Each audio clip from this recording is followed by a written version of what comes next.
Hingga 25 Maret 2020, jumlah pasien positif COVID-19 di Sumatera Utara menjadi 9 orang. Ledakan gas terjadi di Ramayana Plaza Medan, 2 orang luka ringan.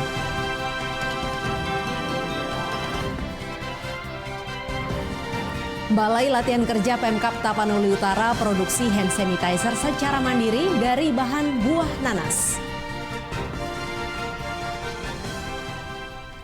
Halo pemirsa, senang sekali kami dapat kembali hadir di hadapan Anda dalam program Wajah Sumut, edisi Kamis 26 Maret 2020.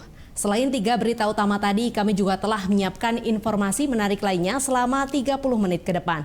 Bersama saya Elverina Hidayat, kita sambut Wajah Sumut selengkapnya.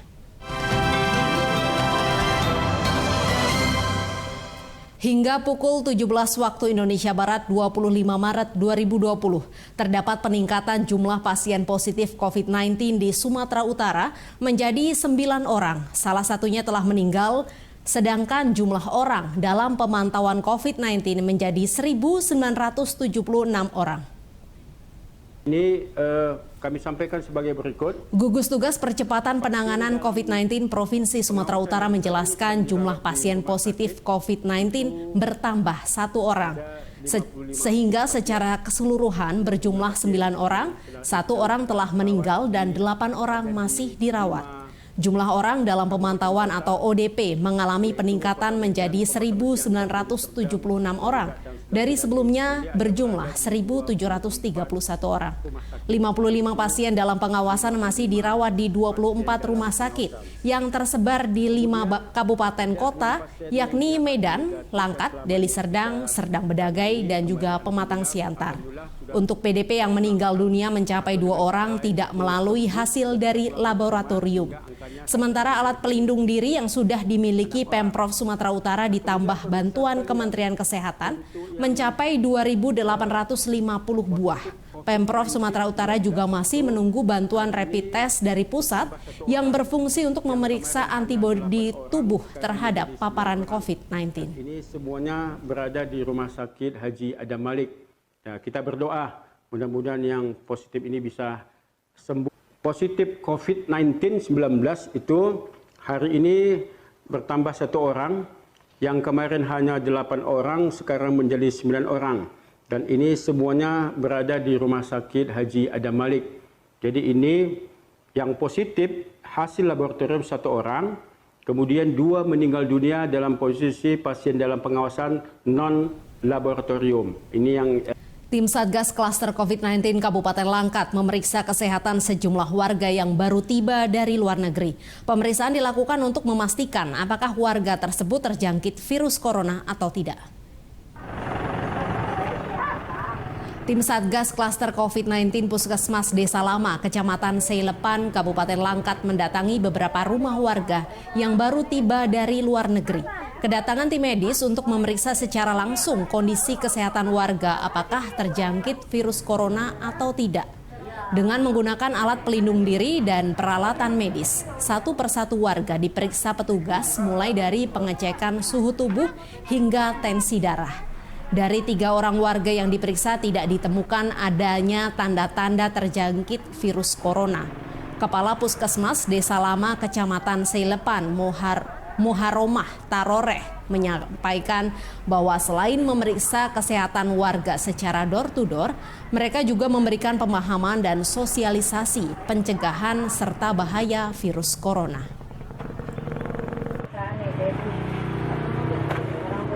Masyarakatnya yang pulang itu demam atau dengan gejala-gejala, kita akan kondisikan ke ruang isolasi yang puskesmas punya.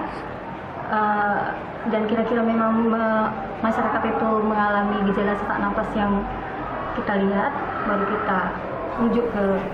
Sementara itu Pengadilan Negeri Medan tetap menjalankan aktivitas agenda persidangan. Untuk mengurangi dampak penyebaran COVID-19, Pengadilan Negeri Medan menerapkan social distancing bagi pengunjung sidang, tahanan, termasuk pegawai di lingkungan pengadilan. Agenda persidangan di Pengadilan Negeri Medan masih berlangsung karena belum ada ketentuan untuk penundaan semua agenda sidang.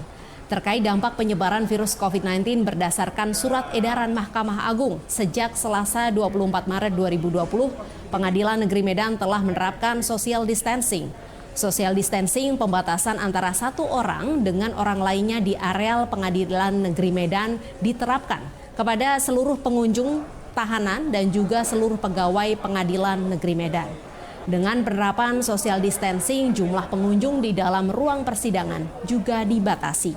Aturan ini akan terus dipertahankan hingga ada pemberitahuan lebih lanjut dari gugus tugas penanganan COVID-19.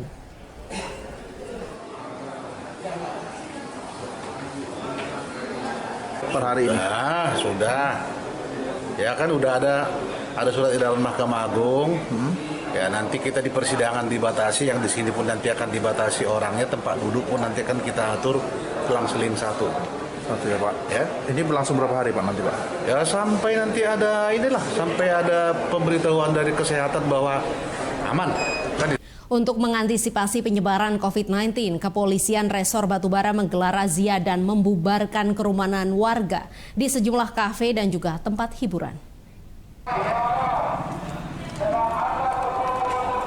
Puluhan personil gabungan dari berbagai satuan di Polres Batubara mendatangi sejumlah kafe dan tempat hiburan yang tersebar di sejumlah kecamatan di Batubara. Dalam razia, petugas masih menemukan warga yang berkumpul dan mengimbau warga untuk membubarkan diri. Jika imbauan tidak diindahkan, akan ada sanksi dan proses hukum yang diberikan. Kapolres Batubara AKBP Ikhwan Lubis mengatakan razia dilakukan sebagai tindak lanjut maklumat Kapolri agar warga menghindari keramaian guna memutus mata rantai penyebaran COVID-19 yang saat ini sedang mewabah di sejumlah negara dan juga di tanah air.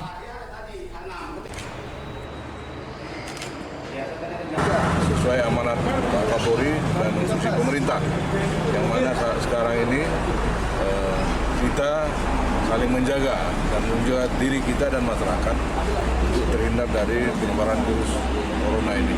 Ya. Jadi ini tetap rutin kita lakukan supaya masyarakat tidak melakukan kegiatan berkumpul-kumpul lagi, baik di kafe, di restoran, di tempat-tempat hiburan.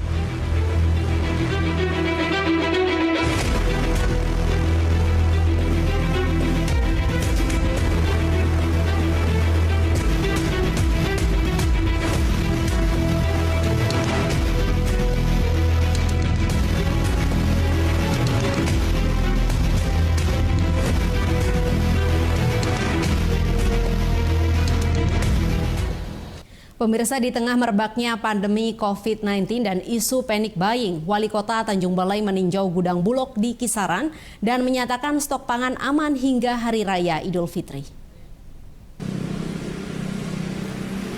Wali Kota Muhammad Syahrial meninjau stok pangan di gudang Bulog Jalan HM Yamin, Tanjung Balai. Dari hasil peninjauan, stok pangan aman dalam menghadapi Ramadan hingga Idul Fitri mendatang. Menurut data Bulog, persediaan beras Bulog sebanyak 1.500 ton aman untuk 3 bulan ke depan. Wali Kota Tanjung Balai meminta masyarakat tidak resah serta tidak menimbun bahan pangan. Pihaknya akan memperketat distribusi barang di wilayah Tanjung Balai dan melakukan penyemprotan disinfektan demi pencegahan COVID-19.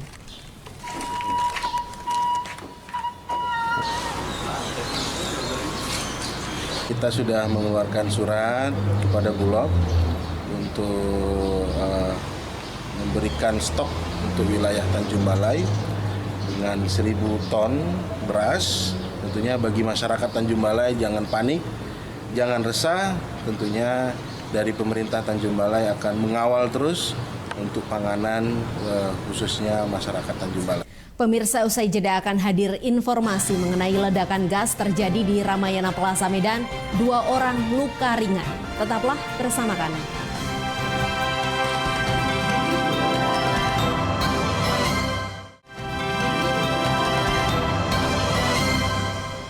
Anda masih bersama kami di Wajah Sumut.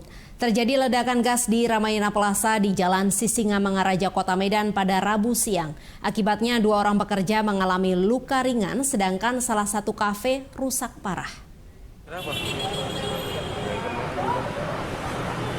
Tim Gegana dan teknisi bom Brimopolda Sumatera Utara telah memasang garis polisi di Ramayana Plaza Medan pasca ledakan gas.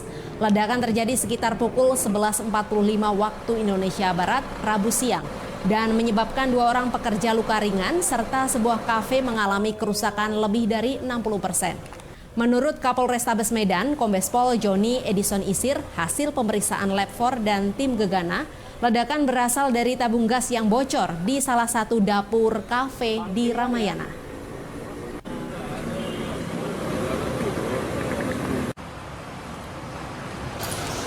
Pasca pengecekan dari tim Jibom, dinyatakan steril, tidak ada residu-residu bahan peledak.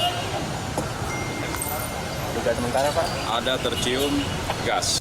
Kita beralih ke berita lain. Warga di Kelurahan Mabar, Kota Medan menemukan jasad seorang pria yang telah menjadi tulang belulang di kawasan gudang kosong.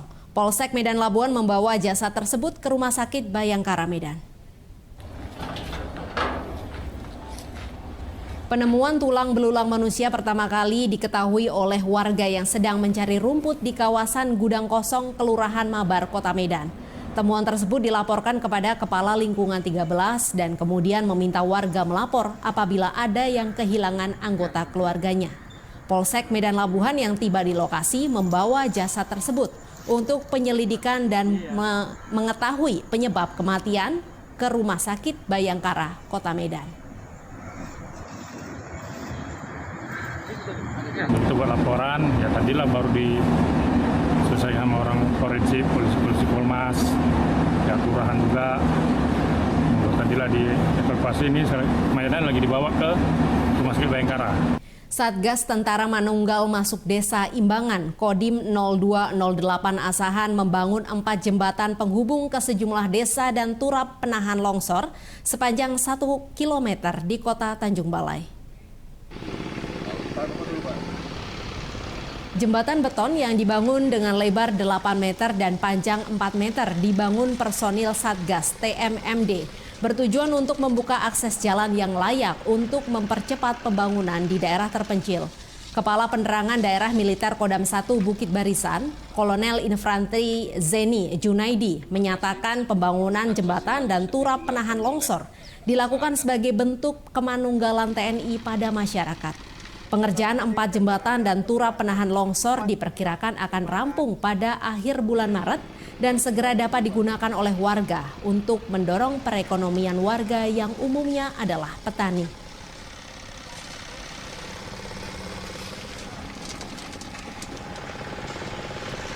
Pemirsa, demi mencegah penyebaran COVID-19, petugas kepolisian dibantu TNI melakukan penyemprotan disinfektan, mulai dari perbatasan hingga kecamatan di Sumatera Utara.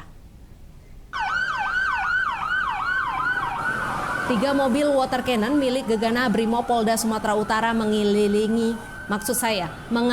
jalan Diponegoro hingga kawasan Kesawan Kota Medan sambil menyemprotkan disinfektan. Petugas juga mengimbau masyarakat agar menerapkan social distancing, mengurangi aktivitas di luar rumah demi mencegah penyebaran COVID-19.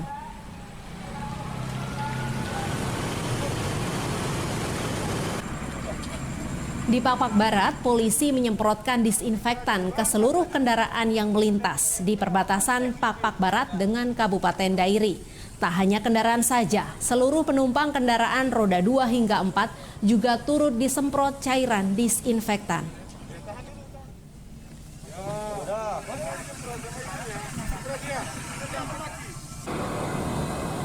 Penyemprotan disinfektan juga dilakukan di jalur lintas Sibolga Padang Sidempuan di Jalan Sisingamangaraja Sibolga.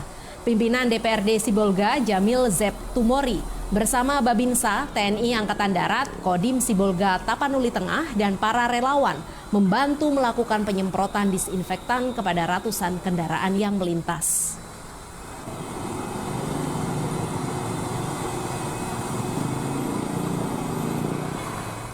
Rumah ibadah juga disemprot cairan disinfektan guna mencegah penyebaran COVID-19. Di Sibolga dan Tapanuli Tengah penyemprotan dilakukan dengan menargetkan 901 rumah ibadah, sedangkan di Nias Utara rumah ibadah dan 11 kecamatan telah dilakukan penyemprotan disinfektan. Hingga 24 Maret, pemerintah Kota Sibolga telah melakukan penyemprotan disinfektan ke 206 masjid, 50 musola, 497 gereja Kristen Protestan, dan 148 gereja Katolik.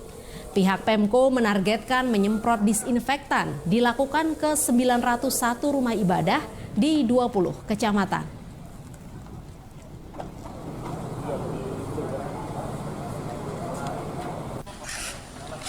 Sedangkan di Kabupaten Nias Utara, Bupati Nias Utara Marcelinus Ingati Nazara memimpin penyemprotan disinfektan ke rumah ibadah dan 11 kecamatan. Tim gugus tugas COVID-19 menyisir sejumlah fasilitas umum di masing-masing wilayah kecamatan, seperti los pekan tradisional, rumah ibadah, hingga pemukiman warga di sepanjang jalan Kecamatan Lahewa Timur.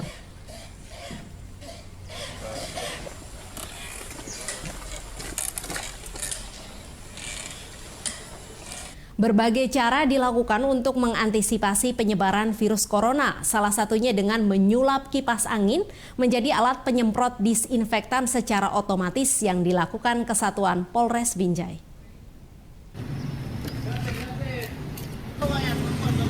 Inilah salah satu cara dari Polres Binjai guna memutus mata rantai penyebaran COVID-19 dengan memanfaatkan kipas angin untuk menyemprotkan disinfektan secara otomatis.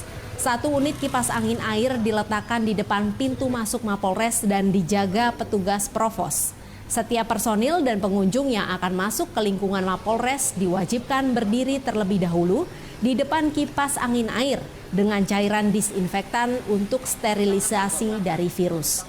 Menurut Kapolres Binjai, AKBP Romadoni Sutarjo, penggunaan kipas angin air dinilai efisien dan praktis untuk menyemprotkan cairan disinfektan selama pandemi COVID-19.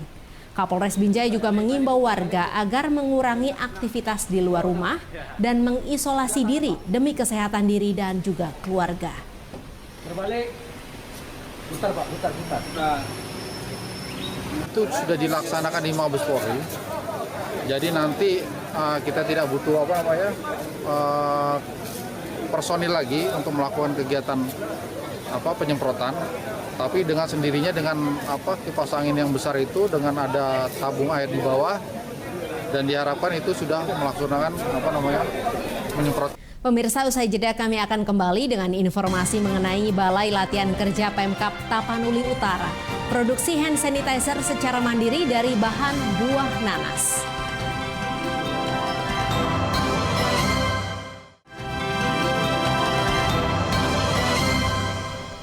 Kembali lagi di Wajah Sumut, pemerintah Kabupaten Tapanuli Utara membuka dapur umum yang menyediakan minuman sehat untuk meningkatkan stamina dan kekebalan tubuh. Minuman sehat alami berupa wedang jahe diproduksi oleh tim penggerak PKK dan Dewan Kerajinan Nasional Daerah Tapanuli Utara. Wedang jahe yang dianggap mampu meningkatkan daya tahan tubuh dibagikan kepada masyarakat. Selain itu, warga juga diajarkan cara membuat minuman wedang jahe agar masyarakat dapat membuat sendiri dan mengkonsumsinya setiap hari. Bupati Tapanuli Utara Nixon Ababan mengajak masyarakat untuk menerapkan pola hidup sehat, mengkonsumsi minuman yang banyak agar meningkatkan kekebalan tubuh terhadap serangan virus. Sementara untuk membuat minuman wedang jahe hanya dibutuhkan setengah kilogram jahe merah, kayu manis 10 cm, serai 10 batang, buah pala 2 butir, cengkeh 10 butir, dan juga kunyit 1 cm. Seluruh bahan tersebut nantinya dicampur dengan 1 liter air dan direbus hingga masak sebelum dikonsumsi.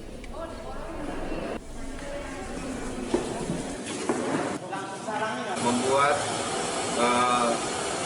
dapur umum, di mana yang kami laksanakan ini nanti kami akan bagikan kepada masyarakat kita yang ada di kelurahan-kelurahan yang selanjutnya. Sebenarnya ini tujuan kita adalah agar masyarakat Tapanuli Utara bisa menjaga diri, menjaga. Mengantisipasi kelangkaan masker dan cairan alkohol di tengah penyebaran COVID-19, Balai Latihan Kerja Kabupaten Tapanuli Utara memproduksi kedua produk ini secara mandiri. Masker dibuat dari kain yang menyerupai bahan dasar masker, sementara alkohol ataupun hand sanitizer diproduksi dari penyulingan buah nanas. Pembuatan masker dan penyulingan buah nanas menjadi alkohol atau hand sanitizer dilakukan di Balai Latihan Kerja Silakitang, Sipo Holon, Tapanuli Utara. Produksi kedua bahan ini dilakukan untuk memenuhi kebutuhan masyarakat di tengah merebaknya virus COVID-19. Produksi pembuatan masker yang dilakukan menghasilkan 400 lembar masker setiap harinya. Sementara produksi pembuatan alkohol menghasilkan 1 liter alkohol dengan memanfaatkan 4 buah nanas. Alkohol dari bahan nanas nantinya akan dibagikan di 15 kecamatan. Pembagian dilakukan dengan menggunakan tangki pencuci tangan yang juga diproduksi sendiri.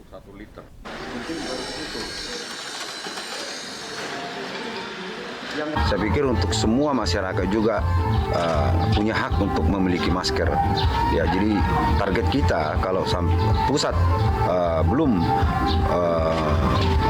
mengirimkan masker ke kita ciptakan sendiri dan target kita tiap hari produksi terus. Jadi dari 4 biji nanas itu bisa menghasilkan alkohol 1 liter dengan nilai di atas. Pemirsa, limbah kulit kerang dimanfaatkan menjadi beragam jenis kerajinan oleh warga binaan di Lapas Kelas 2B Tanjung Balai.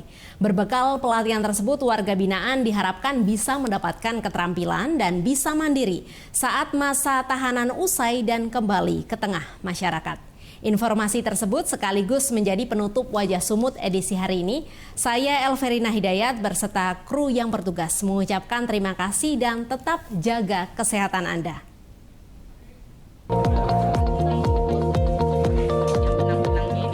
Dengan terampil, limbah kulit kerang disulap menjadi aneka ragam produk kerajinan tangan oleh warga binaan perempuan di Lapas Kelas 2B Tanjung Balai.